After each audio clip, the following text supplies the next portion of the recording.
gentilmente le va a estar acompañando nuestro hermano Álvaro. Primera de Pedro 2:21. Vamos a hablar este día de los desafíos del cristiano. Primera de Pedro 2:21. Pues para esto fuisteis llamados, porque también Cristo padeció por nosotros, dejándonos, ¿qué nos dejó el Señor? Ejemplo para que sigáis sus pisadas. Vamos a Romanos capítulo 8, versículo 29. Porque a los que antes conoció también los predestinó para que fuesen hechos conforme a la imagen de su Hijo, para que Él sea primogénito entre muchos. Mire, vaya uniendo los textos. El primero nos dice que Cristo nos dejó ejemplo para que nosotros sigamos sus pisadas. Este segundo texto nos dice que tenemos que ser conformados a la imagen de su Hijo.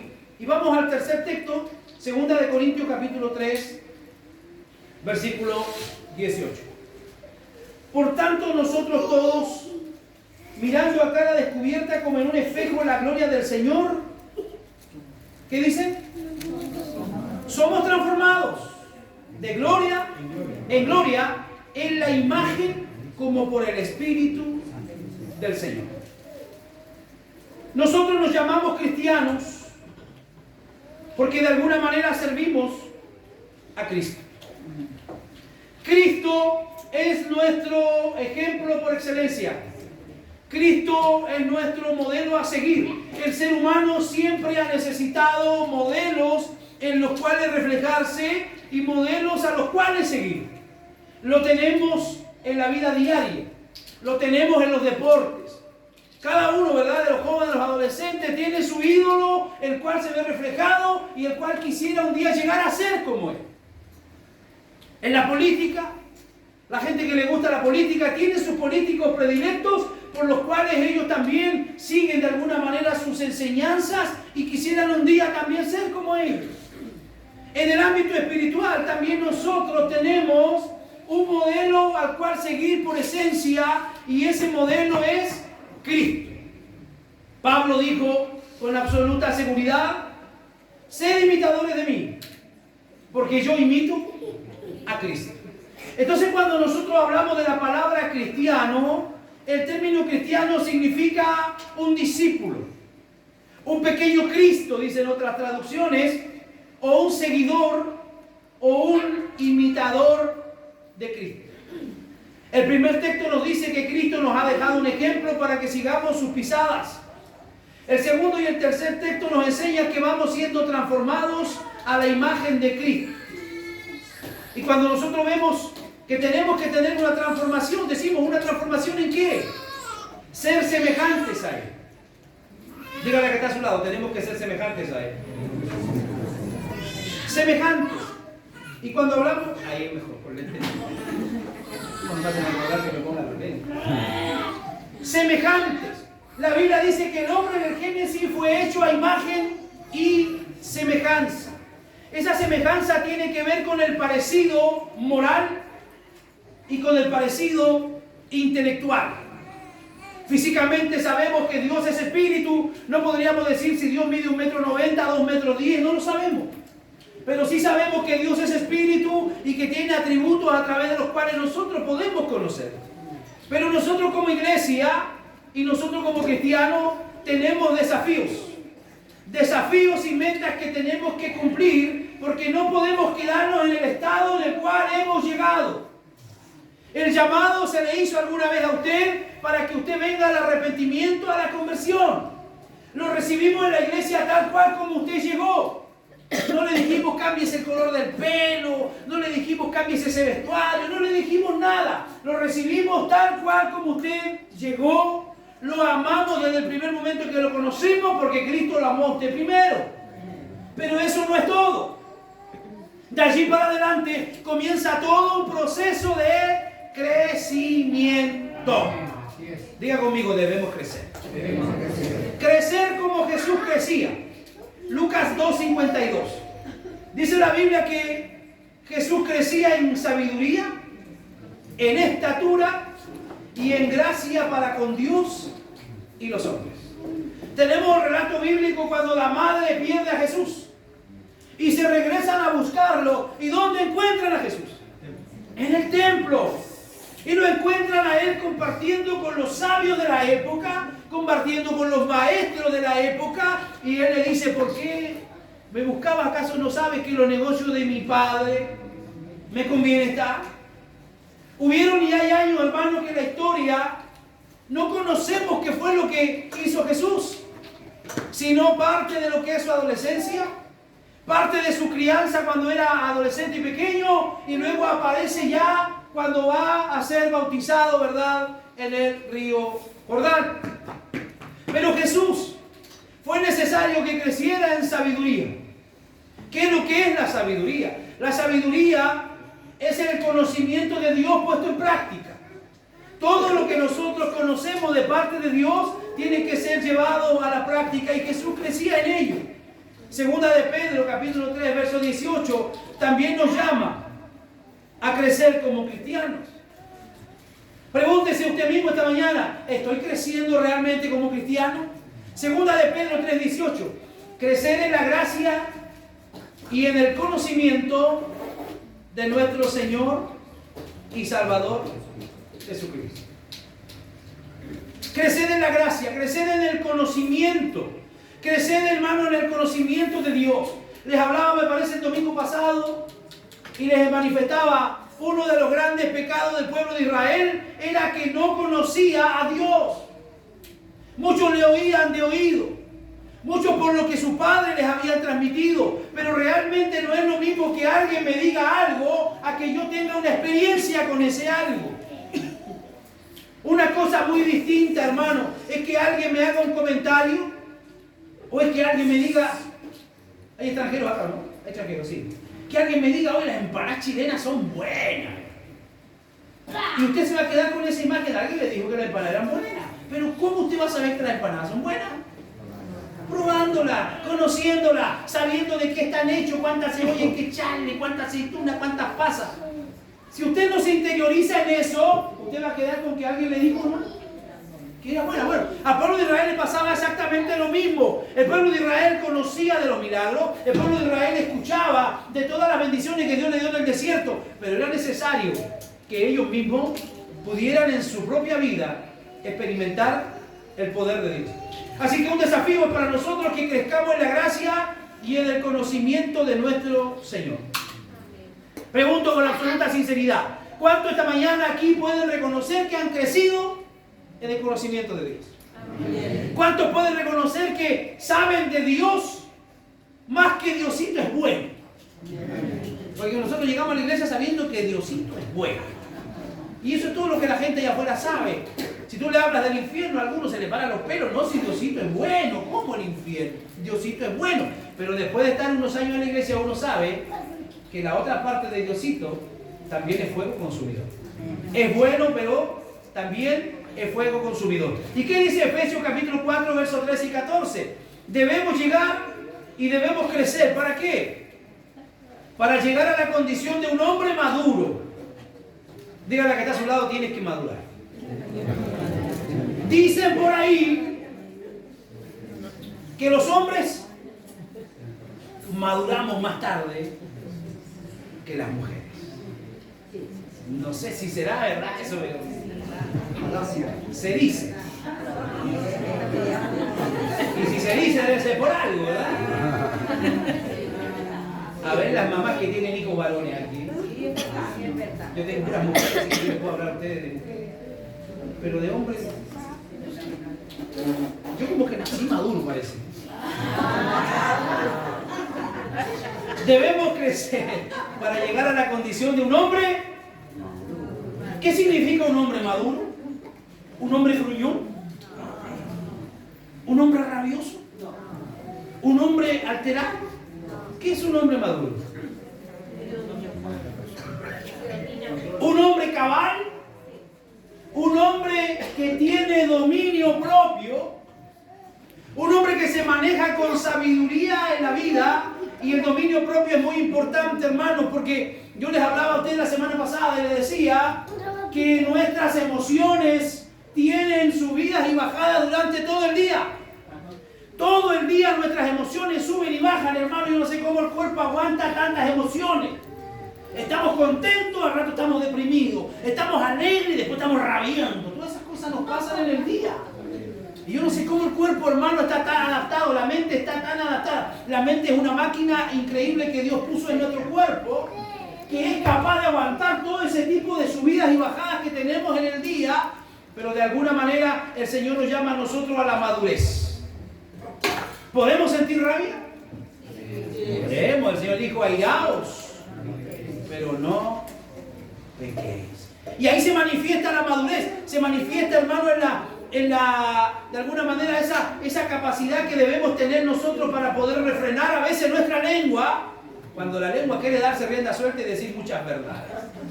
Porque somos buenos para andar diciendo verdades, pero no nos gusta que nos digan verdades. ¿Sí o no? Pero somos buenos para andar diciendo nosotros verdades. ¿Qué es lo que quiere el Señor? Que lleguemos a la condición de un hombre maduro. ¿A la medida de qué? A la medida de la estatura, de la plenitud de Cristo. El ejemplo y el modelo es llegar a ser como Cristo. Amén. Hay iglesias donde se le enseña a la gente que tiene que llegar a ser como el pastor. No, el pastor, hermano, no importa mucho. Usted tiene que llegar a ser como Cristo. Dígale que está a su lado, tiene que ser como Cristo. Para que ya no seas un niño sacudido por las olas y llevado de aquí para allá por todo viento de doctrina. ¿Estás ahí? Efesios 4, 13 y 14. Amén. Para que ya no seamos niños fluctuantes. ¿Le da confianza a usted a un niño fluctuante? No. Porque un día le gusta una cosa y al otro día ya no le gusta. Entonces tú le compras, dices, porque al niño le gusta esto, dice. Y cuando llega el niño resulta que ya dejó de gustarle. Niños fluctuantes. Dios ya no quiere que seamos niños fluctuantes llevados por doquiera de todo viento de doctrina, que por estratagema de hombre usan para engañar con astucia las artimañas del error. O sea, lo que el apóstol está diciendo es que tenemos que crecer como Jesús crecía para que dejemos de ser engañados, para que dejemos de ser llevados de un lado a otro y para que podamos cimentar nuestra vida de fe en el Señor. Segundo, tenemos que llegar y avanzar a pensar como Jesús pensaba. Filipenses capítulo 2, verso 5. Hay en vosotros esta manera de pensar que hubo también en Cristo Jesús, el cual siendo en forma de Dios no estimó ser igual a Dios como algo a que aferrarse, sino que dice, estando en la condición de hombre, se humilló a sí mismo. Hay en ustedes esta manera de pensar que hubo en Cristo Jesús. Hermano, a diario nosotros tenemos que tomar decisiones. ¿Cuántos aquí toman decisiones por sí mismos? ¿Otros toman decisiones por usted? No, yo decidí que esta corbata me la voy a poner hoy día, decidí que este terno me lo voy a poner hoy día y decidí qué zapatos me pondría hoy día. Desde la mañana temprano comenzamos, hermano, cada uno de nosotros a tomar decisiones. Y desde muy temprano nos vamos a encontrar con diferentes situaciones que nos van a pasar en el día. Yo decido si me pasa un rojo o no un rojo en el semáforo. Dios no tiene nada que ver ahí. Son responsabilidades nuestras. Y en todo lo que nosotros hacemos en la vida diaria, tiene que estar presente el Señor en nuestro pensamiento. Haya en ustedes el sentir que hubo en Cristo Jesús. Tiene que estar presente Dios en todo lo que yo planifico y en todo lo que yo hago. Es imposible vivir como Jesús vivió sin pensar como Él pensaba. Cuando alguien llega a usted a pedirle ayuda, usted tiene que actuar y pensar cómo lo hubiera hecho el Señor. ¿Cómo hubiera hecho el Señor esta situación? Imagínense, Jesús tuvo que enfrentar muchas situaciones cotidianas. Le trajeron a una mujer que fue sorprendida del acto de adulterio. Luego lo tenemos a Jesús caminando sobre el mar y tenemos a Pedro hundiéndose en el agua frente a Él.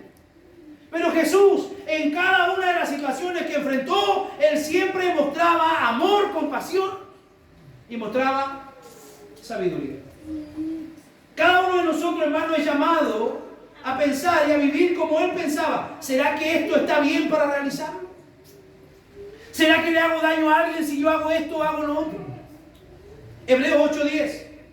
Pondré mis leyes en la mente de ellos y en sus corazones las escribiré. Allí está hablando de aquel pacto en el cual el Señor de alguna manera se manifiesta a nuestra vida. Él pone sus leyes en nuestra mente y en nuestros corazones, hermano. Entonces, cuando usted va a realizar una obra mala, cuando usted va a tener una mala acción con alguien, entonces el Espíritu de Dios viene a su vida activo. Y le hace sentir en su corazón y en su conciencia que lo que usted dijo y hizo no estuvo bien. Eso es algo que Dios ha instalado, hermano, en cada uno de nosotros. Pero para ello, Colosenses 3:16 nos dice que la palabra de Cristo tiene que abundar en nuestra vida. Si hay algo que tiene que estar en abundancia en nosotros, es la palabra de Dios. Vea que dice Colosenses 3:16. La palabra de Cristo pone en abundancia a vosotros, enseñándoos, exhortando unos a otros en toda sabiduría, cantando con gracia vuestros corazones al Señor con salmos, himnos y cánticos espirituales. Parte de lo que hacemos en la liturgia de nuestro servicio cada domingo. ¿Por qué es importante buscar y pensar de manera y forma cristiana? Vea que dice Isaías 55:9. Como los cielos son más altos que la tierra, así mis caminos son más altos que vuestros caminos y mis pensamientos más que vuestros pensamientos. ¿Cuántos de ustedes alguna vez en la vida han sido decepcionados? ¿A cuántos de ustedes alguna vez en la vida le han hecho daño? ¿Y cómo pensó y cómo actuó usted en ese momento? ¿Se recuerda? Uno quisiera venganza. Uno quisiera que prácticamente le caiga un rayo a esa otra persona. Pero ¿qué es lo que nos enseña Jesús? Que tenemos que amar a nuestro prójimo. Que tenemos que orar por aquellos que nos maldicen y aquellos que nos ultrajan. ¿Por qué? Porque los pensamientos de Dios no son como nuestros pensamientos. Imagínense que Dios actuara o pensara como nosotros pensamos. No pensar del pecado como los hombres piensan, sin pensar como Cristo. Hebreos 1:9. ¿Qué dice por favor Hebreos 1:9? Debemos pensar diferente, amar lo que Dios ama y aborrecer lo que Dios aborrece. Hebreos 1:9. Has amado la justicia. ¿Y qué más? ¿Qué hace Dios? Aborrece la maldad, por lo cual te ungió Dios, el Dios tuyo, con óleo de alegría más que a tus compañeros. Entonces nosotros no podemos, si queremos pensar como Dios y queremos pensar como Cristo, no podemos amar el pecado, sino que tenemos que de alguna manera aborrecerlo y apartarnos de él. Él aborrece el pecado, todo pecado, y nos enseña que debemos hacer lo mismo. Romanos capítulo 12, verso 9. Debemos tener la misma actitud hacia la palabra de Dios que él tenía. Romanos 12:9. El amor sea... ¿Cómo tiene que ser el amor? Y si es sin fingimiento, ¿cómo tiene que ser? A ver, el antónimo de sin fingimiento. Sincero. ¿Cuántos de ustedes se han dado cuenta alguna vez cuando le están fingiendo algo que no están sintiendo? Es como cuando uno le hace el cachetito al bebé. ¡Qué lindo el bebé! Y por dentro está sintiendo algo totalmente diferente. No se parece nada. Sí, ¡qué lindo! ¿Sí? Fingimiento. La vida está llena de gente que nos finge. Nos fingen simpatía, nos fingen que le caemos bien, nos fingen que somos buenas personas, y a veces uno se da cuenta, hermano, en el tacto con ellos, en el trato, que no le caemos bien. Entonces, ¿qué dice la Biblia? El amor entre nosotros como cristianos tiene que ser sin fingimiento, aborrecer lo malo y seguir lo bueno. ¿Cuántos lo están haciendo así? Levanten la mano los que están haciendo este versículo. A ver. Amar sin fingir, aborrecer lo malo y seguir lo bueno. ¿Cómo se siente usted haciendo eso? Se siente bien. Va por la vida tranquilo porque no le estás mintiendo a nadie. Le estás amando, ¿verdad? De realidad, de verdad. Estás de alguna manera aborreciendo lo malo, tratando de apartarte del pecado. Debemos tener la misma actitud hacia la palabra de Dios que Jesús tenía. ¿Cuántos de ustedes aman la palabra de Dios? Sí. ¿Cuántos de ustedes tienen su buena Biblia? A ver, muéstrame su Biblia ahí. ¿Cuántos tienen una buena Biblia? Invierta, hermano, una Biblia. Venda el celular y cómprese una Biblia. Nadie va a hacer eso, ¿verdad? 60.000, 70.000 pesos parece que vale una de las Biblias más caras de estudio. 70.000 pesos. ¿Cuánto vale un celular? Cómprese una buena Biblia, hermano, para que nadie lo engañe a usted el día de mañana. La palabra del Señor dice esto. ¿Qué dice Mateo 4? Vamos a ir al libro de Mateo, por favor. Capítulo 4.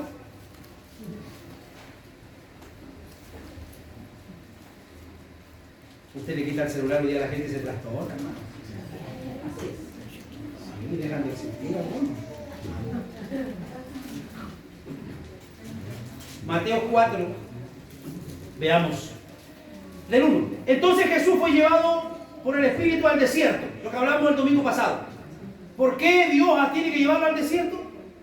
¿Por qué Dios no lo probó ahí en medio de la ciudad? No, Dios tiene que apartarnos cuando van a haber situaciones que tenemos que enfrentar solos. Entonces Jesús fue llevado por el Espíritu al desierto. ¿Para qué? Para ser tentado por el diablo.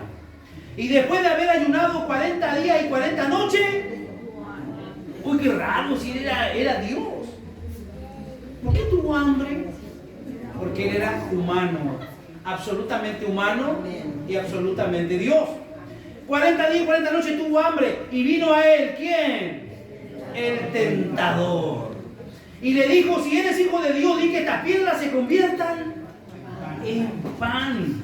Y él respondió y le dijo, escrito está, no solo de pan vivirá el hombre, sino de toda palabra que sale de la boca de Dios. Entonces el diablo le llevó a la santa ciudad y le puso sobre el pináculo del templo y le dijo, si eres el hijo de Dios, échate abajo, porque escrito está, a sus ángeles mandará cerca de ti y en sus manos te sostendrán para que no tropieces con tu pie en pie. Jesús le dijo, escrito está, no tentarás al Señor tu Dios. Y otra vez le llevó el diablo a un monte muy alto y le mostró todos los reinos del mundo y la gloria de ellos y le dijo, todo esto te daré si postrado me adorare. Entonces Jesús le dijo, vete, Satanás, porque escrito está, al Señor tu Dios adorarás y a Él solo servirá. Y el diablo entonces le dejó y he aquí vinieron ángeles y le servían. ¿Cómo podemos resistir la tentación? Por la palabra de Dios. Entonces, mientras más palabra de Dios haya en su vida, usted va a ser más fuerte ante la tentación. Amén. Y si usted, es para otro sermón de otro día, pero si usted analiza las tentaciones que Jesús tuvo, no fueron cositas pequeñas. Le ofrecía los reinos del mundo. Alguien decía por ahí hoy que para tú el diablo, ¿cómo ofrece algo? Le pertenecía porque Adán lo perdió en el huerto.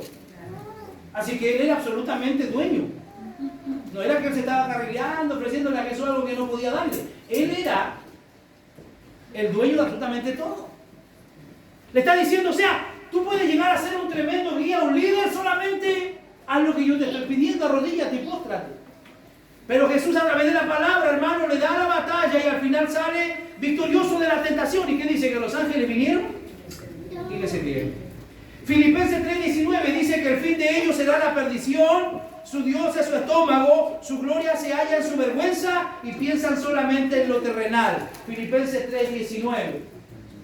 El fin de los cuales, ahí está hablando de los incrédulos, de aquellos que no respetan a Dios, será perdición, cuyo Dios es Él. ¿Quién es su Dios?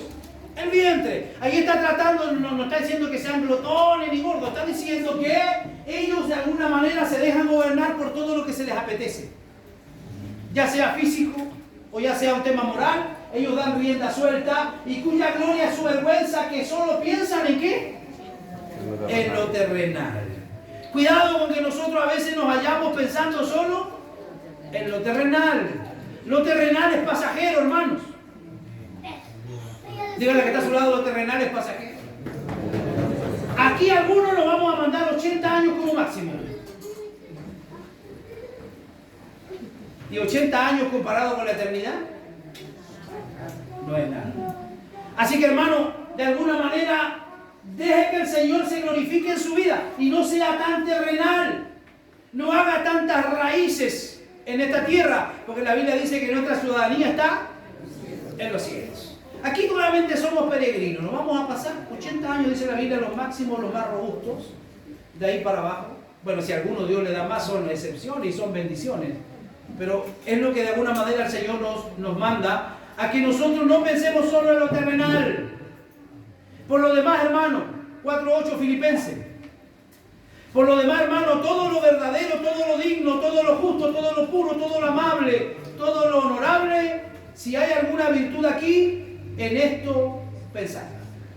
Pensar en las cosas buenas, pensar en las cosas que glorifican a Dios. Y no preocupando, hermanos, tanto de las cosas que a veces nos roban el aliento y nos quitan el sueño, las cosas terrenales. Avancemos. Imitar a Jesús es dar como Cristo se daba. En el reino no son muy bien vistos los tacaños. Si hay algún tacaño aquí esta mañana, reprendemos ese espíritu para que se convierta en un hombre o una mujer generosa. ¿Conoce usted alguno por aquí cerca que sea tacaño? En el nombre de Jesús. Porque Jesús se dio absolutamente por completo por cada uno de nosotros.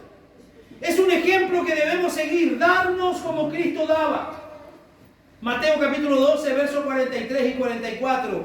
Perdón, Marcos 12, 43 y 44. Nuestro hermano Ángelo más de alguna vez nos ha leído esto cuando nos llama a ofrendar. Marcos 12, 43 y 44. Entonces, llamando a sus discípulos, les dijo: de cierto digo que esta viuda pobre echó más que todos los que han echado en el arca, porque todos han echado de lo que les sobra, pero esta de su pobreza echó todo lo que tenía, todo su sustento. Esta viuda pobre echó más que todos los contribuyentes en el tesoro. Ellos echaron de lo que les sobraba, pero ella de su pobreza echó todo lo que poseía, todo lo que tenía para vivir. ¿Por qué Jesús alaba a esta viuda pobre? Porque ella daba como Cristo. Ella echó todo lo que tenía. Y ahí yo me tomo las palabras de un personaje muy importante de la Iglesia Católica en Chile, como fue el Padre Hurtado.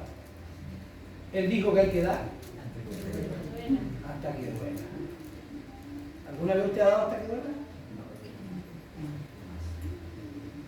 Más de alguna vez nos va a tocar. Sacarse la propia chaqueta para cubrir a alguien que tenga frío. Sacarse los propios zapatos que uno lleva porque otro anda con los zapatos rotos. Vaciar o dar vuelta a la billetera porque hay un hermano en necesidad. ¿Y cómo yo puedo andar con dinero y recursos en mi billetera viendo cómo mi hermano necesita? Es lo que el Señor está diciendo. Generosidad. Se alaban de alguna manera a esta viuda y se coloca como ejemplo porque ella dio de todo lo que tenía. ¿Usted está dispuesto a dar todo lo que tiene? ¿Usted está dispuesto a ayudar, a bendecir a su hermano? La Biblia dice que debemos aún estar dispuestos a dar la vida por nuestros hermanos. Ella daba como Cristo, ella echó todo lo que tenía. Segunda de Corintios capítulo 8, verso 3. También nos habla ahí de otro ejemplo de generosidad. Tenemos que crecer en generosidad, hermano. No podemos ser toda la vida mezquinos, egoístas y pensando siempre, mirándonos el ombligo y pensando siempre en nosotros. Hay un mundo a nuestro lado que a veces se cae a pedazos, hay gente que necesita y tenemos que estar dispuestos a ayudar. Dispuestos a ayudar. ¿A cuántos de ustedes le ha tocado este último tiempo estar en una sala de emergencia del hospital? Levante la mano lo que han tenido que estar en una sala de emergencia en el hospital. A ver, déjenme ver. ¿Qué se respira ahí, hermano? Preocupación. ¿Qué se respira? Preocupación, angustia, tristeza, dolor, desesperanza.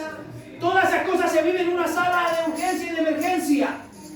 Dígame usted si nosotros no podemos ser útiles en una sala de esas. Amén. Hay gente que a veces llega a una sala de emergencia y que ni siquiera son de la ciudad, hermano. No saben dónde ir y comprarse un café, no saben dónde ir y comprarse un sándwich. Y yo alabo a la gente, hermano, que tiene ese espíritu y ese corazón para poder ir de su día, de su tiempo de descanso. Mientras otros estamos descansando, mientras otros estamos mirando tele, hay hermanos nuestros, hermanos de diferentes iglesias, que están en la sala de urgencia, repartiendo un cafecito, repartiendo una galleta, repartiendo un sándwich. Eso es dar como Cristo daba. Segunda de Corintios 8:3. ¿Qué dice? Pues doy testimonio de que con agrado han dado conforme a sus fuerzas y aún más allá de sus fuerzas. Nos hablaba el otro día, presbítero Josué, de esta enseñanza, la iglesia de Macedonia, pidiéndonos con mucho ruego que le concediésemos el privilegio de participar en este servicio para los santos. De alguna manera Pablo no estaba permitiendo que ellos den, porque ella era una iglesia muy pequeña. Se estaban recibiendo colecta, se estaban recibiendo ofrenda para ir en ayuda de la iglesia de Jerusalén. Y seguramente Pablo dijo, no, miren, los macedonios todavía están formándose, recién son pequeñitos. Pero ellos le dijeron, por favor, déjennos participar de esta tremenda bendición. Ofrendar. Ojalá la gente se anduviera ofreciendo para ofrendar. Y no tengamos que andarlos prácticamente llamando para poder ofrendar. Que siendo rico, 2 Corintios 8:9, que siendo rico por amor de vosotros se hizo pobre, para que vosotros con su pobreza fueseis enriquecidos. ¿De quién está hablando ahí? Pablo. De Cristo. Absolutamente. Porque ya conocéis la gracia de nuestro Señor Jesucristo, que por amor a quién. ¿Por amor a quién? Dígalo. A mí, por amor a mí. Por amor a mí se hizo pobre, siendo rico, para que vosotros con su pobreza fueseis enriquecidos. Hoy día, como está la ciencia y la tecnología, los bebés van y nacen en una clínica muy cómodo, bien atendido, calentito, temperado. Jesús fue a nacer en un pesebre. En un pesebre. Siendo el rey del universo, siendo el creador de todo, llega a ese extremo. ¿Para qué? Para enseñarnos, hermano, lo que es la humildad. Y que Él en su riqueza se hizo pobre por amor a nosotros, para que nosotros hoy pudiéramos disfrutar de las riquezas espirituales que Él ha preparado para cada uno de nosotros. La ofrenda como iglesia dice muchas cosas. Una ofrenda, hermano, dice mucho de nosotros. La ofrenda expresa lo que pensamos de nuestra alma. La ofrenda expresa lo que percibimos de nuestra salvación, de nuestra fe y de nuestro amor. ¿Acaso su alma no es valiosa? ¿Podría usted pagar rescate por su alma? ¿Podríamos pagar rescate por nuestra alma por muchos recursos que tengamos en la cuenta del banco? No. El único que puede darte salvación y vida eterna a tu alma es Cristo. Podemos de alguna manera, hermanos, nosotros valorar esta riqueza y ser hermanos generosos. En fin, la ofrenda expresa lo que nosotros pensamos de Cristo. Mostrar pues para con ellos ante las iglesias la prueba de nuestro amor. Es lo que hacemos cada domingo. Mostramos nuestro amor hacia Cristo y hacia su iglesia. Cuando yo ofrendo, estoy mostrándole a Cristo cuán agradecido estoy. Porque cuán miserable era mi vida antes de conocerle a Él. Antes de que Él saliera a mi encuentro, me diera salvación y vida eterna, mi vida era una vida que no tenía ningún valor. Vicios y vicios y vicios. Entonces, ¿cómo no voy a estar agradecido con Dios? Avancemos. Hay que amar como Cristo amaba. Juan capítulo 13, versos 34 y 35. Un mandamiento nuevo les doy. No es una opción. No es si quiere o no quiere. No es si estás de ánimo o no estás de ánimo. Él dice, un mandamiento nuevo os doy. ¿Cuál es ese mandamiento? Que os améis los unos a los otros como yo os he amado. Amaos también vosotros los unos a los otros. ¿Por qué? Porque en esto conocerán que todos sois mis discípulos, si tenéis amor los unos por los otros. La gente va a conocer y la gente va a saber de Dios y de Cristo en la medida que ve que la iglesia representa y que la iglesia refleja a Cristo. Eso es así. A la gente la podemos sermonear, podemos nosotros sacar los parlantes por la puerta hacia afuera y podemos hablarles a ellos del amor. Podemos darles charlas morales, podemos darles charlas a los 10 mandamientos, podemos darles charlas, hermano, cátedra de amor. Pero si ellos nos ven que nosotros nos mordemos los unos a los otros, difícilmente van a creer. Si ellos ven que a veces nosotros mismos no nos toleramos, o si ellos ven que en nosotros no ha habido cambio y transformación, que todavía nos sentamos a la mesa y lo único que hacemos es discutir, que nos miramos feos. Esas cosas, hermano, hacen que la gente ponga en duda si realmente nos amamos como la Biblia nos manda. Amaos los unos a los otros, porque en esto conocerán que soy mi discípulo. No es lo lindo que hablemos, sino en cuanto nos amamos. Mira que está a tu lado bien serio y dile, ¿me amas? Mira que está al otro lado, pregúntale, ¿me amas?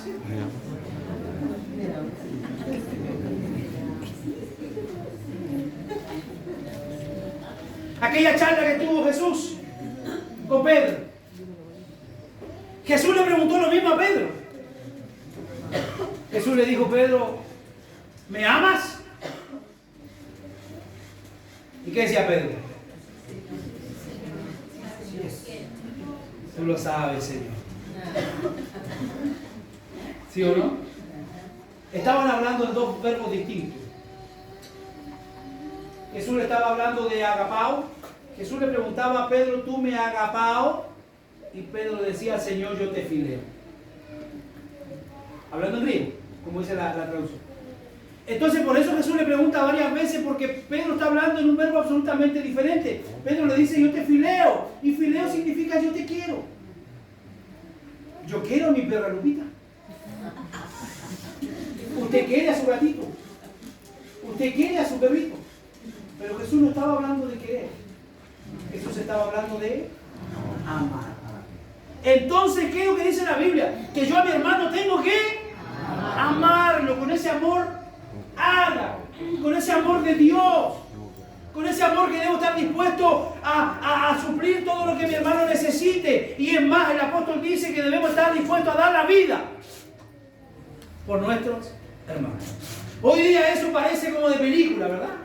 Parece como de telenovela. Pero en el primer siglo la iglesia daba su vida por el evangelio. La iglesia daba su vida por sus hermanos. Daban su vida. De esta manera uno se identifica como un discípulo de Cristo y no simplemente por decir soy cristiano o soy miembro de la iglesia. Como sea amado, ¿qué meta más alta? ¿Qué medida de amor, pastor, tenemos que tener? Así como yo los he amado, dijo Jesús. Wow. Yo creo que en esta vida difícilmente vamos a amar tanto como Él amó. Por mucho empeño que le hagamos, hermano. Y no es que sea pesimista, pero es un poco difícil, pero tenemos que practicar.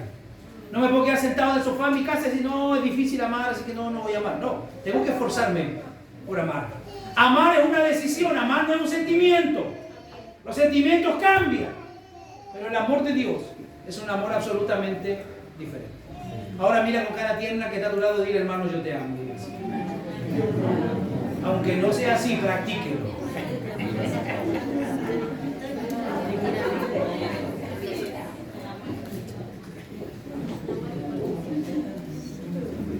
La actitud de muchos hermanos de la iglesia es la misma o peor que su actitud hacia familiares y amigos mundanos. No hay diferencia alguna. Amar a los hermanos con ayudas. Pero el que tiene viene de este mundo, 1 Juan 3:17. Pero el que tiene viene de este mundo y ve que su hermano padece necesidad y le cierra su corazón, ¿cómo morará el amor de Dios en él? Que no sea un amor solo de palabras, hermano. Yo siempre digo que nuestro amor tiene que ser un amor verdadero. diga, pastor, yo cuánto lo amo a usted. Entonces, ¿por qué no trae su diezmo? Si ama tanto a su pastor, ¿por qué no trae su diezmo para que su pastor pueda seguir predicando y pueda seguir trabajando? Entonces no lo ama de verdad. Lo ama solo de palabra. Solo de palabra. Vea que dice 1 Juan 3:18. Otro dirá, yo amo a la iglesia, pastor, no hay una iglesia como esta en Antofagasta. Oye, ¿por qué no hace llegar su ofrenda? Para que sigamos construyendo. El amor, yo siempre le digo y le he enseñado a mis hijas, y donde tengo la oportunidad de enseñarlo lo digo, el amor no se grita, el amor se demuestra. ¿Se demuestra? Yo le puedo decir, usted, oh hermano, yo a ustedes cuánto los amo, y usted me puede hasta creer. Pero si el día de mañana usted está en una cama en un hospital y necesita sangre, yo tengo que ser el primero que le he gritado a usted que lo amo, está poniendo mi brazo para la sangre. Si usted el día de mañana está en necesidad, tenemos que ser los primeros en estar allí. Porque el amor no solo se grita, el amor se demuestra. Yo sé que esto es duro y es chocante, pero es así. Porque allá afuera hay mucha gente que grita su amor, pero el grito se olvida de sus pactos y sus compromisos. ¿Qué dice ese texto? Pero el que tiene bien de este mundo y ve a su hermano tener necesidad y cierra contra él su corazón, ¿cómo mora el amor de Dios en él? Verso 18. Léalo fuerte usted, a ver.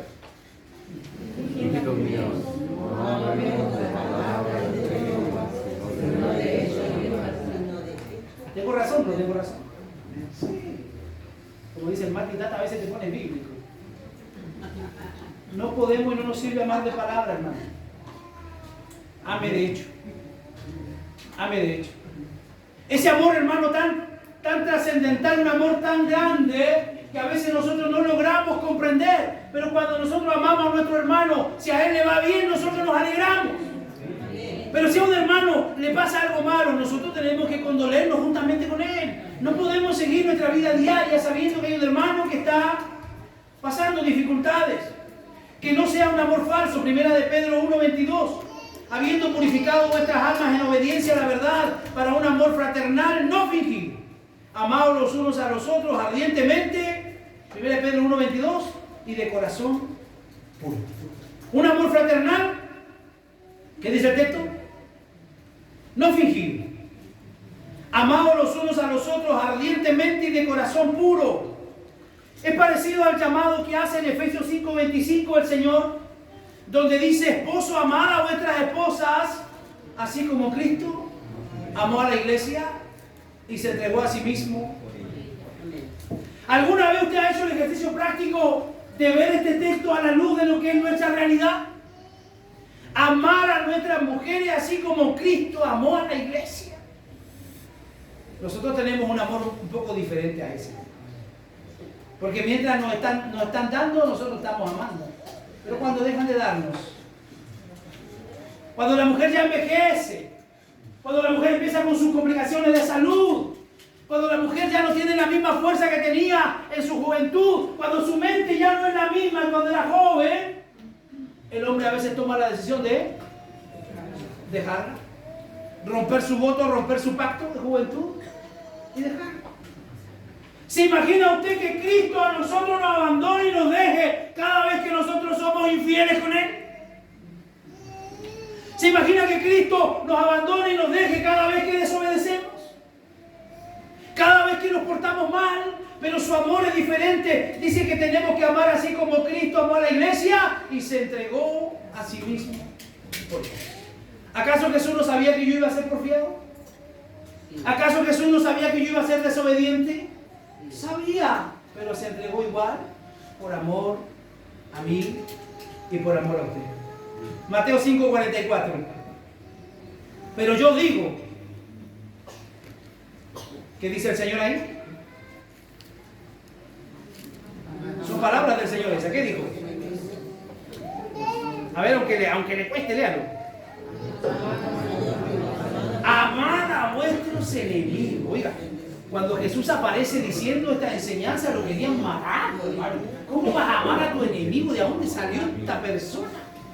Amad a vuestros enemigos y orad por los que os persiguen. Tenemos que orar por aquellos que quieren ver desaparecer a la iglesia, hermano. Tenemos que orar por aquellos personajes que de alguna manera quieren hacer desaparecer la iglesia sobre la faz de la tierra. Orar por los que os persiguen.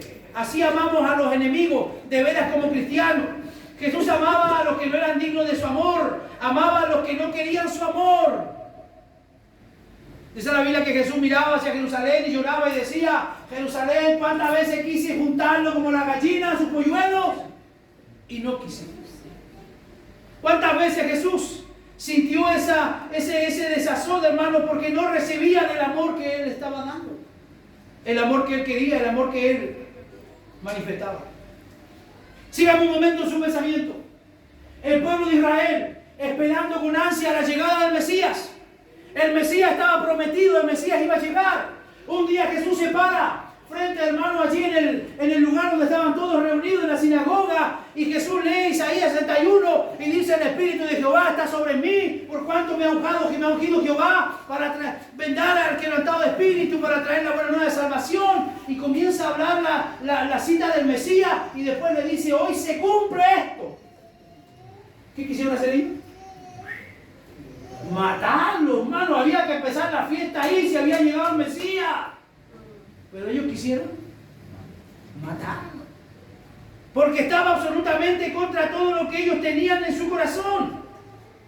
Entonces yo no entiendo cuando le decimos a la gente: oiga, ame a los que le hicieron daño. ¡Wow! ¿De a dónde, pastor? Eso no se hace. La Biblia nos manda, nos desafía a hacer lo que para nosotros a veces es difícil. De veras, como cristianos, de veras imitamos a Cristo, de veras amamos como Él amaba. El último punto para ir terminando: soportar como Él soportaba. Imagínense a Jesús sentado la última vez que tuvo para compartir con sus discípulos, compartiendo el pan con ellos, compartiendo el vino, compartiendo la cena, y sabía que había uno ahí que lo iba a ir a vender, y sabía que había otro que se daba de macho acá, que más tarde lo iba a negar 3 veces. ¿Cómo hubiera estado usted en esa situación?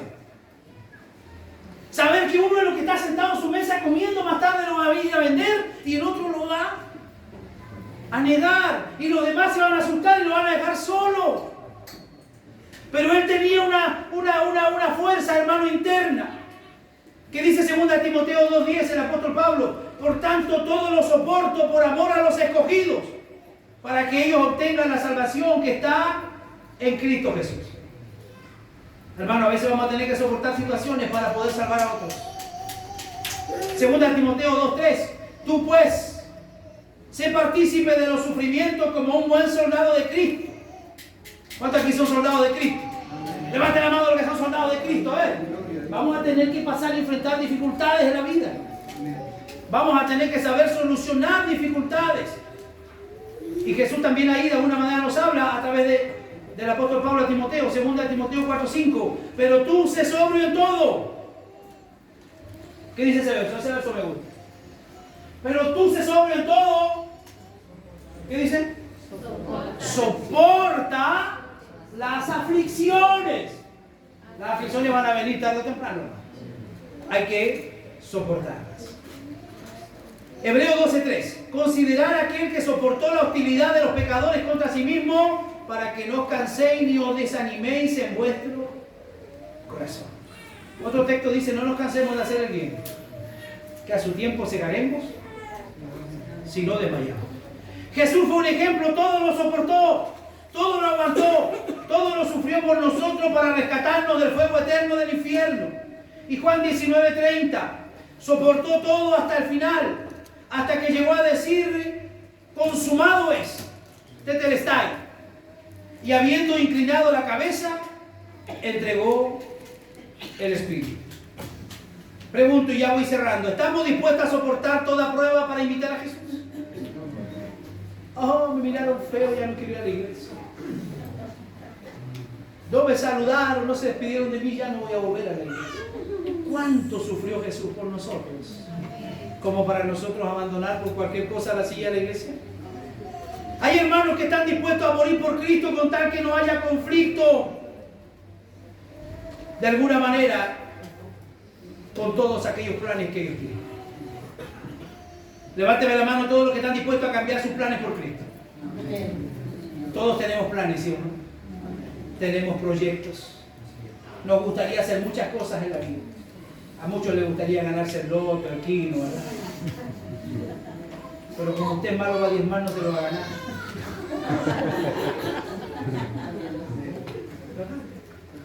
Porque Dios conoce el corazón. Son como aquel novio, muchos que dijo: estoy dispuesto a cruzar la montaña más alta por ti y a nadar el océano más profundo por ti. Y después dice: nos veremos el sábado, pero si es que no llueve. ¿Algunos son solos? Se autodenominan cristianos. Caen bien como cristianos, pero no viven como cristianos. Hemos presentado aquí un desafío esta mañana. Yo sé que es un propósito muy elevado, que nos puse en problema a varios. Crecer como Cristo crecía. Pensar como Cristo pensaba. Vivir como Cristo vivía. Dar como Cristo daba. Y soportar como Cristo soportó. Si tú y yo nos acercamos un poquito a este propósito, la recompensa será grande y gloriosa. Vivir y reinar con Cristo para siempre. Un día no muy lejano. Termino con esto y ahora sí es verdad. Filipenses 3:12.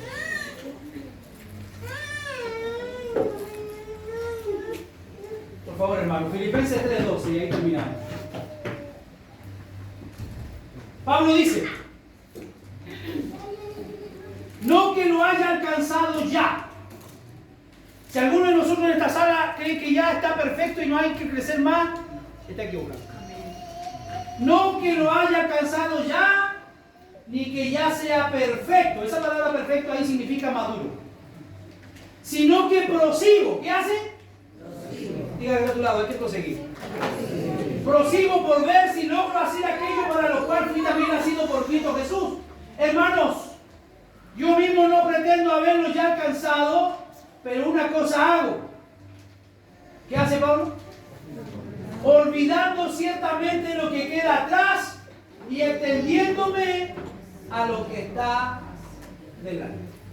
Difícilmente la gente va a poder avanzar si no se logra despegar del pasado. Y eso lo vemos, hermanos, en toda área de nuestra vida. Lo vemos en la política en nuestro país. Llega el mes de septiembre y nos empezamos a acordar de un personaje y empezamos a darle duro. El hombre ya está muerto ¿cuántos años? No desconocemos lo que hizo, lo que se pasó, pero es necesario ya avanzar, hermano. Hay que dar vuelta a la página. Hay que avanzar hacia lo que está adelante. Por mucho que usted llore de su pasado, no va a poder cambiar nada. A ver si yo le digo a alguno de ustedes: hermano, tráigame acá una cantidad de su pasado, tráigame una vivencia. ¿Usted la va a poder traer? ¿Por qué? Porque ya no existe. Se fue. Y yo le digo: a ver, hermano, tráigame lo que usted va a hacer en 5 años. ¿Puede traerme lo que va a hacer en 5 años? No. ¿Por qué? Porque el futuro no nos... Lo único que tenemos es ahora que estoy respirando. Este minuto que estoy respirando, porque no sé si en 5 minutos más sigo respirando. Amén. Entonces, ¿por qué te amargas por lo que ya quedó atrás? ¿Y por qué te asustas por lo que viene? Te dice: pastor, ¿verdad? Es verdad, hermano. ¿Por qué sufre? ¿Por qué llora por lo que ya hizo y no lo puede cambiar? Lo hicimos y no lo podemos cambiar. Hay que apechugar, hermano, con las consecuencias. Pero tampoco podemos de alguna manera tener la certeza, como yo enseñaba el domingo anterior. Si nosotros supiéramos, hermano, cómo va a venir la cosa en el futuro, nos ahorraríamos muchas lágrimas y mucho sufrimiento. Porque uno ahora llora: oh Señor, llora, llora. Pero si supiera que en 5 o 10 años más Dios te va a tener bendecido, entonces no llorarías tanto hoy día. Pero como no lo sabes, te entregas a tus emociones y te entregas a tus sentimientos. Pero Pablo aquí nos da la clave, hermano, para vivir como cristiano. Dejando atrás lo pasado, ya no lo podemos cambiar. Disfrute y viva el presente. ¿Por qué? Porque el presente, como la palabra lo dice, es un regalo. Que tú respires ahora y que camines con tus pies es un regalo. Amén. Que no todos tienen, porque a esta misma hora hay gente que se está muriendo en una cama o en un hospital. Pero nosotros tenemos un regalo. La vida es un regalo de Dios. Tómale la mano a alguien que está cerca tuyo, por favor. Si el hermano